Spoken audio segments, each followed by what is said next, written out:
Hello friends, in today's video I'm gonna be walking through how to send a photo on Instagram that you can watch one time.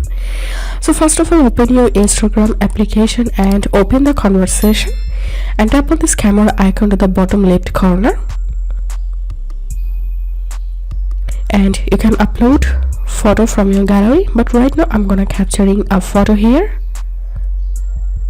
And then here you get this option keep in chat, so you have to tap on that until you get view once option here.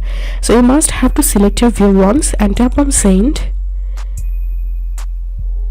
and that's how we can send a photo on Instagram that can be watched one time. If this video helped you, give a thumbs up and please consider subscribe to how to do it. Thank you for watching.